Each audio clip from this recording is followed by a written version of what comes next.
Assalamualaikum warahmatullahi wabarakatuh. Selamat datang kembali teman-teman di channel Manusia Setengah G Kuadrat. Jadi di kesempatan kali ini kita akan membahas mengenai sebuah pemrograman kayak gitu. Jadi kalau sebelumnya kita akan membahas mengenai metode statistika, kemudian kita aplikasikan ke dalam sebuah bahasa pemrograman kayak gitu. Nah, tapi di sini kita bobotnya lebih berbeda. Kalau kemarin 50-50 misalkan ada teorinya, ada juga pemrogramannya. Jadi kalau pada video kali ini kita akan ya 90% atau 95% lah kita akan membahas pemrograman. Jadi kita tidak akan membahas teori kayak gitu. Nah, kenapa demikian? Karena pada kesempatan kali ini, pada episode kali ini kita akan membahas sebuah aplikasi yaitu Shiny kayak gitu ya. Jadi Shiny itu sendiri sebenarnya adalah sebuah library dari R kayak gitu ya. Itu berguna untuk membuat sebuah GUI atau Graphical User Interface kayak gitu. Nah, kalau biasanya kan kita sebagai orang yang mungkin belajar pemrograman dan mungkin sedikit bisa pemrograman itu kan untuk melihat seperti ini kan sintak-sintak seperti ini tuh kayak ya interest lah atau paling nggak itu kita agak paham gitu. Agak paham ya. Nah, tapi ketika kita sudah dihadapkan sebagai customer atau bos kayak itu kan tidak mungkin kita menggunakan kayak gini menunjukkan sintak-sintak seperti ini. Maksudnya dalam kasus real misalkan kan. Nah, si A dia itu orang kayak gitu. Kemudian dia itu ingin menggunakan sebuah Gojek, aplikasi Gojek. Tentu saja dia tidak akan melihat kerumitan sebuah sintaks di balik bahasa atau di balik aplikasi Gojek yang ada di HP kalian kayak gitu, ataupun Shopee misalkan. Jadi kan kalian kalau beli-beli aja ya tinggal klik kayak gitu ya, tinggal diklik kemudian orderan kalian sampai. Padahal kan di balik itu semua, di balik kecanggihan teknologi yang kalian gunakan itu kan sebenarnya di dalamnya ada sebuah sintak-sintak yang terbangun untuk membuat sebuah graphical user interface kayak gitu.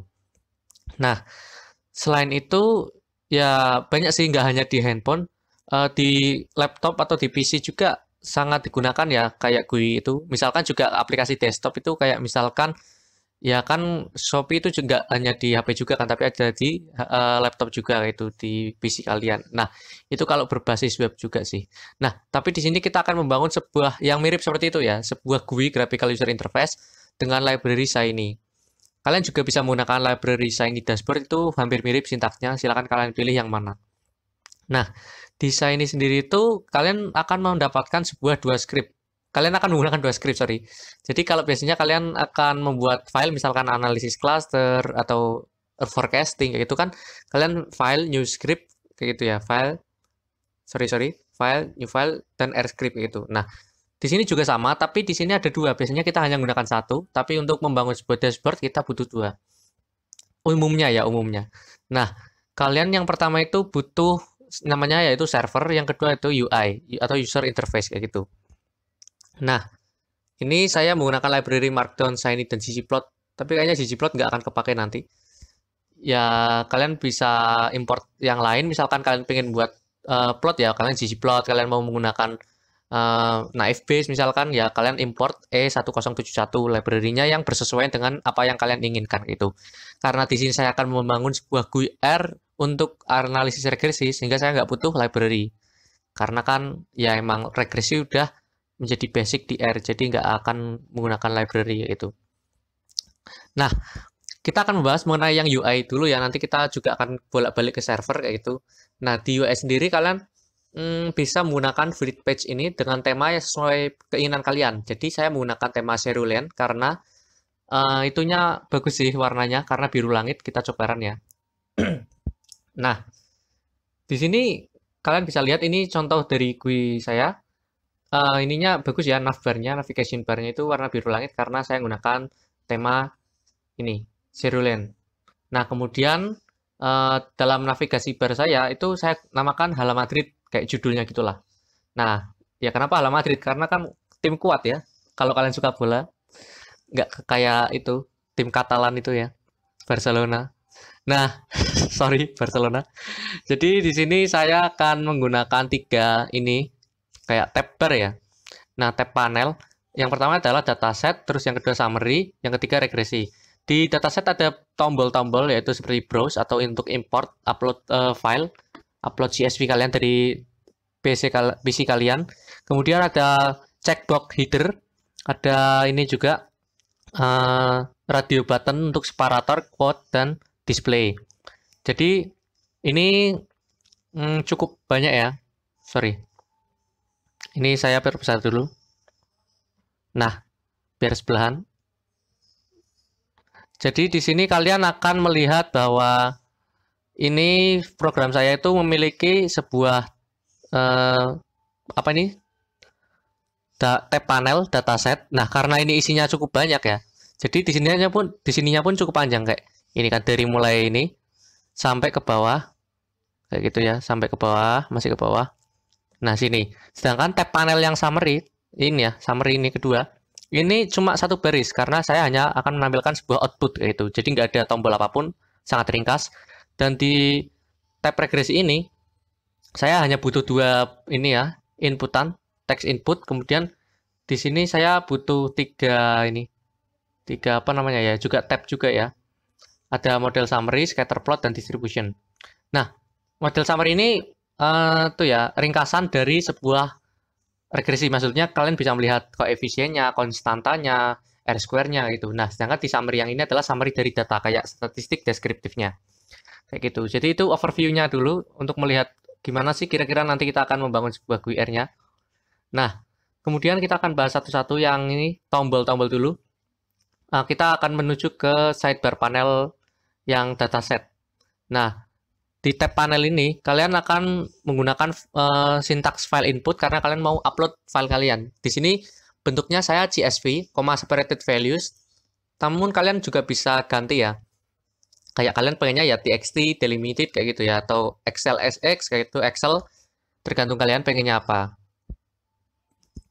Jadi setelah saya panggil atau input datanya, saya kasihkan ini ya horizontal line kayak buat enter aja sih. Kemudian checkbox itu di sini ada checkbox 1. Jadi kalau Excel kan ada namanya baris pertama, itu bisa kalian kasih nama kolom atau nama variabel atau juga enggak. Kalau kalian baris pertamanya itu adalah nama kolom, maka headernya itu dicentang atau true. Kalau enggak ada nama kolomnya langsung data gitu aja ya. Row satunya itu langsung data gitu, berarti headernya false. Jadi tinggal centang atau enggak gitu. Nah, sintaksnya sendiri kayak gini ya, checkbox input dalam kurung apa gitu. Header true gitu ya, itu berarti defaultnya ya tercentang ada nama kolomnya. Kemudian radio button, separatornya itu ada koma, semikolon, tab ya. Kalau kalian tahu lah, kalau di Excel kan kalau CSV kan bisa pemisahnya koma, semikolon atau titik koma, kemudian tab. Nah, ini ya kalau koma ya koma kayak gini, titik koma, semikolon, terus tab ya slash t. Kemudian selected-nya kayak defaultnya itu koma. Ini ya, untuk membentuk sebuah tombol ini, 3 tombol ini tuh menggunakan ini radio button yang ini. Nah, kemudian radio button yang kedua yaitu quote, kayak ya kalau di Excel kan kalau biasanya petik 2 gitu kan, atau petik 1 atau nggak ada petiknya gitu. Saya defaultnya petik 2, kemudian yang terakhir yaitu display radio buttonnya. Jadi kalian pengen menampilkan datanya itu semua atau cuma head. Head itu berarti hanya 6 data pertama gitu. Di sini defaultnya head. Jadi 6 data pertama, 6 row pertama kayak gitu. Nah, ini masuknya saya bungkus dalam sidebar kayak itu. Sidebar itu kan samping ya, side ya. Jadi masuknya sidebar panel. Nah, sedangkan di sini adalah main panel. Main panel sendiri digunakan untuk menampilkan outputnya kayak gitu. Nah, di main panel ini sendiri saya menggunakan keyword contents dan tabel output fungsinya karena saya akan menampilkan sebuah tabel data saya gitu. Data frame saya itu saya bentuk tabel biar bagus gitu. Nah, keyword content ini kita bisa lihat di bagian yang ini, di server. Nah, di server sendiri saya ini kan output saya nanti akan berkorelasi atau masuk ke dalam keyword content gitu. Nah, konten itu sendiri akan menghasilkan apa gitu ya. Jadi render tabel. Jadi keyword content ini akan menghasilkan sebuah tabel yang menampilkan inputan berupa file 1. File 1 itu kan nama inputan saya tadi ya. Ini. Bentar ya. Nah, ini file 1 itu kan file input saya. Kayak gitu. Jadi di render tabel sendiri saya akan menampilkan file yang saya upload. dengan sintaksnya read.csv karena ya CSV. Kalau misalkan txt itu ya read.delim, silakan disesuaikan. Nah, ini saya try catch karena ketika pemisahnya salah, misalkan Excel CSV saya itu pemisahnya koma, tapi kalian milihnya di sini tuh semikolon atau tab. Nah, itu kan pasti salah ya. Di sini akan memunculkan pesan error. Cara memunculkan pesan errornya ya ini dengan try dan catch. Kalau error saya stop dan save error gitu. Kemudian apalagi nih? Oh ya, setelah bisa memanggil data saya, apabila try-nya itu berhasil, percobaannya, sehingga saya akan menampilkan head-nya. Jadi return head, jadi 6 baris pertama dari data saya tampilkan gitu. Coba ya. Ini. Nah, jadi di sini saya uploadnya komplit, pemisahnya benar, separatornya, quote-nya benar, display-nya head, cuma 6 data pertama itu. Nah, seperti itu ya. Kemudian, apalagi nih? Setelah itu ada yang namanya, ini namanya main panel ya. Jadi, di main panel ini cuma satu baris tok sintaknya tabel output ya, karena kalian menampilkan tabel, sedangkan di side panel, ini yang side panel sebelahnya itu banyak ya tadi. Karena isinya tombol-tombol, pengaturan tombol-tombol. Nah, kemudian yang kedua yaitu tab panel summary. Nah, di summary ini tadi kan kosong, sekarang sudah ada isinya. Ini kan statistik deskriptifnya dari data saya, customer ID, gendernya apa. Ini gendernya masih berupa karakter ya, laki-laki perempuan. Kemudian yang ya tentu saja ada rata-rata umurnya berapa, termuda berapa, terus tertua berapa gitu ya. Sama seperti income dan spending. Datanya numerik. Kemudian ya ini karena nggak ada tombol-tombol, jadi sintaknya cuma satu baris. Verbatim text output gitu. Kalau kalian mau lihat di servernya, itu ini sih. Saya masukkan ke keyword sum ya. Ini. Kalian bisa ganti-ganti, tentu saja sesuai keinginan kalian. Jadi di ini saya akan render print ya. Kalau tadi kan render tabel, bentuknya tabel, sekarang print-printan kayak ini bentuknya. Nah, seperti tadi sih dipanggil datanya dulu, try dan catch. Kalau berhasil, kalian summary df. Kayak gitu. Jadi di summary, melihat statistik deskriptifnya. Kemudian yang ketiga itu kan ada regresi. Nah, di regresi ini tuh kita bisa lihat ya, ada tab model summary, scatter plot, dan distribution. Nah, ini masih kosong semua tiga-tiganya. Dan di sini karena kosong, karena apa? Ya karena saya belum ngisi variabel independen dan dependennya ya. Ini saya kasihkan pesan masukkan variabel yang benar ya bosku, kayak gitu ya. Jadi di bagian servernya sendiri, regresi ini tentu saja ya di sidebar-nya. Ini kan sidebar. Ini sidebar. Itu saya kasih text input 2. Yang pertama, enter variable independent. Yang kedua, enter variable dependent. Kalau kalian pengen regresi berganda ya udah tambahin satu lagi kayak itu, atau berapa lah text inputnya tambahin. Kemudian main panelnya isinya itu ada model summary, scatter plot, distribution. Ini kan main panel tadi, ini sidebar. Nah, di main panelnya ada 3, model summary, scatter, distribution. Distribusinya pun ada 2 ya. Di sini kan kosong, tapi sebenarnya saya ngasih 2 yaitu distribution 1 dan 2 kayak itu. Distribution 1 itu sebenarnya untuk variabel Y-nya dependent, dan distribution 2-nya untuk X. Kalau kalian lihat di servernya kayak gini strukturnya ya. Jadi ke bawah sih, masih ke bawah. Nah, ini output summary. Summary di sini untuk summary model ya, regresi ya. Jadi kalian render print. Jadi print ya, bukan tabel. Kalian akan melihat bagaimana uji F-nya, uji T-nya, koefisiennya, konstantanya gitu. Ini seperti tadi sih masih input datanya dulu, kayak try dan catch datanya gitu. Kemudian saya try dan catch lagi, tapi untuk model regresi linearnya. Jadi ketika belum ada kalian masukkan variabelnya, kosong kayak gini. Nah, model summary-nya akan tertulis masukkan variabel yang benar ya bosku kayak gitu.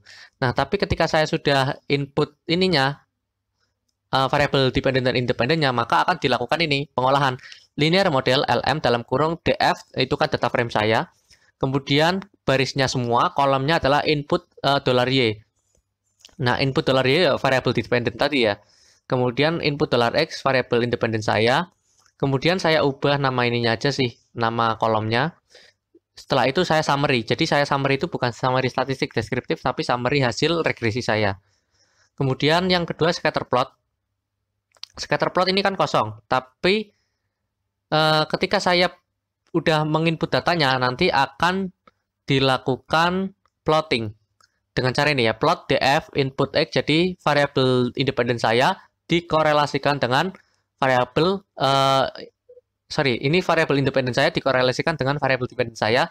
Bentuknya scatter plot, ini judulnya mainnya scatter plot, dan x labelnya itu ya inputnya nanti variabelnya apa namanya, terus y labelnya ya ke atasnya itu labelnya apa. Kemudian label lain kayak ya dia sebuah garis bantu pendekatan regresi ya, garis bantu regresi LM antara y dengan x. Ini simbol regresi lagi, simbol apa ya namanya ya, pengolahan dalam R ya, warnanya red kayak gitu dan sebagainya kayak gitu. Nah, tapi ketika belum di input datanya, maka saya printnya kosong. Jadi ini kan kosong, nggak ada isinya kayak gitu. Tapi apabila kalian nggak try dan catch, cuma ini aja, ya nanti kalian akan error di sini.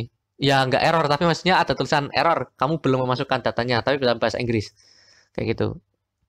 Kemudian yang terakhir itu ada distribution. Nah, ini sebenarnya ada dua kolom.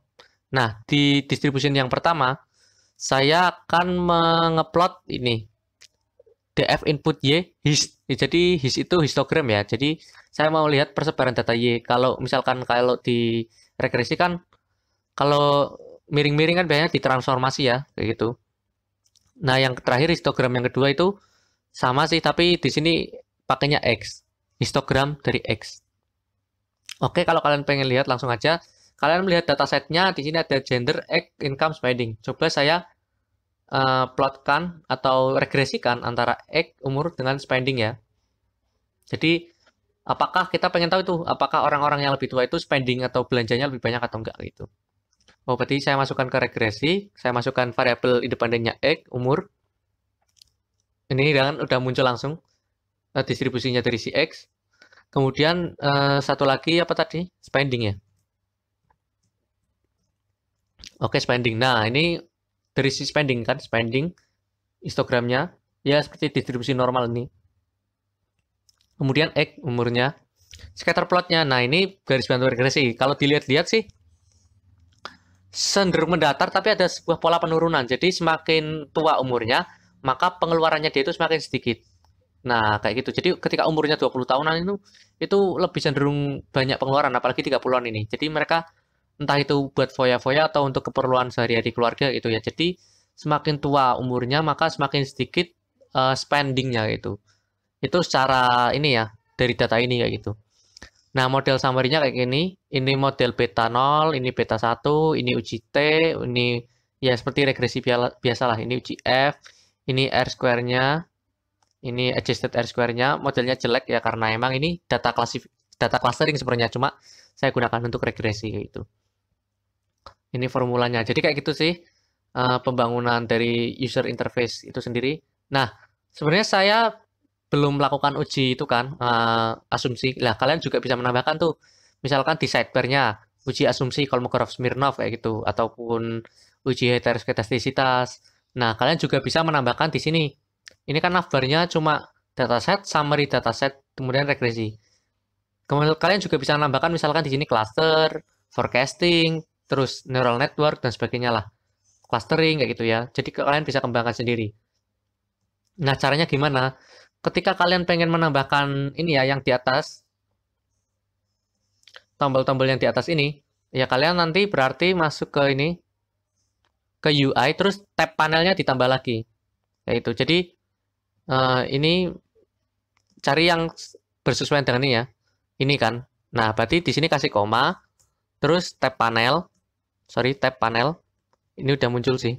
Tab panel, terus apa misalkan clustering gitu ya. Clustering kayak gitu. Terus sidebar layout kayak gitu ya, dan seterusnya. Kalian bisa menggunakan text input atau apa tadi, radio button atau gimana, checkbox dan sebagainya. Pokoknya kalian bisa ubah-ubah ini. Saya kan input secara teks kayak gitu ya. Ketik kalian juga bisa yang lain kayak gitu. Kemudian main panel kalian, kalau kalian nggak pengen ada plotnya ya nggak usah, ini dihapus bisa. Nah, kayak gitu sih. Kemudian ini kan secara user interface ya, secara grafikal, tapi pemrosesan analisis klasternya kalian sintak clusternya itu dimasukkan ke server. Nah, nanti kalian try dan catch di sini, di mana ya, atas. Nah, ini kan buat regresi. Nah, kalian tinggal ganti aja buat sintaknya cluster. Kalian kan udah saya buatkan video juga kan yang analisis cluster. Nah, itu kalian tinggal copy paste metode sintaks clusternya di sini. Nanti akan membuat navbar, yaitu analisis cluster itu. Itu sebenarnya mudah kan, tinggal kalian ganti aja ininya, bagian ini untuk menambahkan metode baru kayak gitu. Itu sih secara singkat mengenai apa namanya ya, dashboard Shiny. Tentu saja masih sangat mungkin untuk kalian kembangkan karena tidak mungkin saya jelaskan secara detail, nanti bisa lama sekali. Mungkin cukup sekian. Kalau kalian pengen metode apa ataupun pengen dijelaskan mengenai apapun itulah statistik atau pemrograman yang berkaitan dengan statistik ya tadi, karena saya backgroundnya dari departemen stat gitu ya. Ya silakan kalian komentar pengen apa gitu. Oke, mungkin cukup sekian dari saya. See you next time. Bye bye.